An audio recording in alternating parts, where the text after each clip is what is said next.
من قرآن کریم نے پہلے ہی شروع میں ذالکل کتاب کہا تھا. اس کو کتاب، دنیا کی کوئی کتاب ایسی ہے کہ جس کی زبان آپ نہ جانتے ہوں اور کتاب پڑھتے چلے جاتے ہوں؟ کوئی کتاب آپ بتا دیجیے.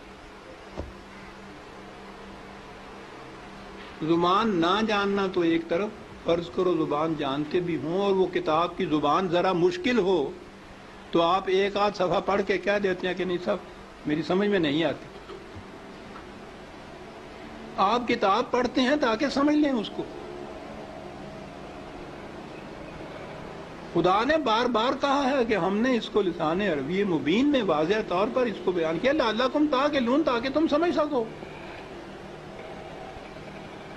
کتاب کو اگر سمجھ کے پڑھ لیا جاتا عزیزان من تو نہ ملوکیت باقی رہتی، نہ سرمایہ داری باقی رہتی، نہ مذہبی پیشوائیت باقی رہتی. سازش یہ کی گئی کہ سمجھنے کی بات یہ ہے نہیں، بغیر سمجھنے کے، بغیر مفہوم جاننے کے ان کے الفاظ کا دہرا دینا جو ہے اس سے نیکیاں مل جاتی. ایسا چکر دیا کہ کتاب کا سمجھنا جو تھا، سمجھنا کتاب کا بے معنی ہو گیا. بغیر سمجھے ہوئے اس کے الفاظ کا دہرا دینا عین مقصود یہ رہ گیا.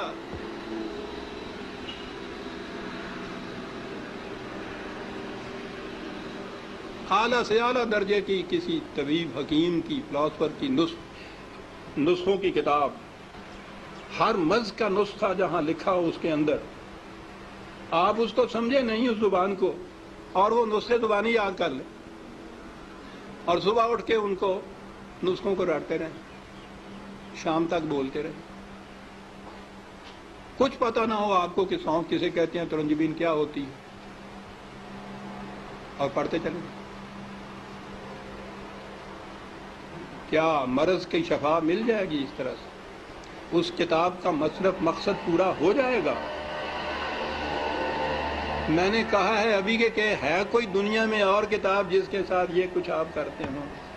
عزیزان من، اس کتاب عظیم نے کیا لیا ہے کہ ہم اس کے ساتھ یہ کرتے جو کسی کتاب کے ساتھ نہیں کرتے؟ یہ سب اس لیے کہ یہ سمجھ میں نہ آ جائے، کہیں ہو نہ جائے آشکارا شرع پیغمبر کہیں. یہ آج ہی کی سازش نہیں ہے، شروع سے چلی آ رہی ہے. یہ لگا دو اس لائن کے اوپر کہ دہراتے جاؤ اس کو ساتھ، بغیر سمجھے.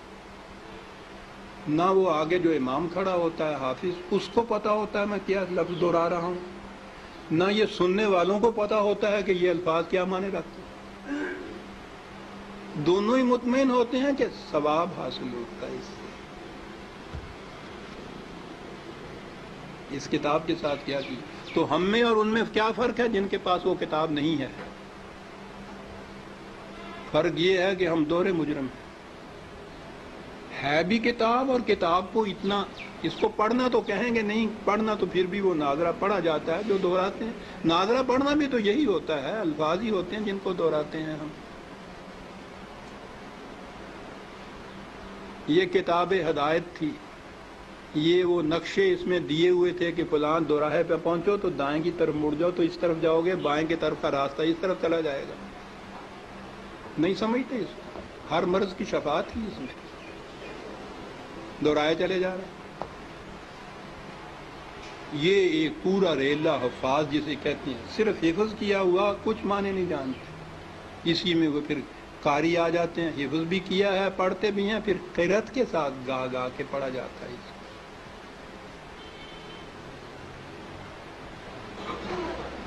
قانون کی کتاب گا کے پڑھنے کی. قرآن میں یہ لکھا ہوا ہے کہ چوری کرنے والا عورت ہو، چوری کرنے والی ہو، جرم کے عوض میں اس کے ساتھ یہ سزا اس کو دو. اب اس کو آپ گاتے چلے جائیے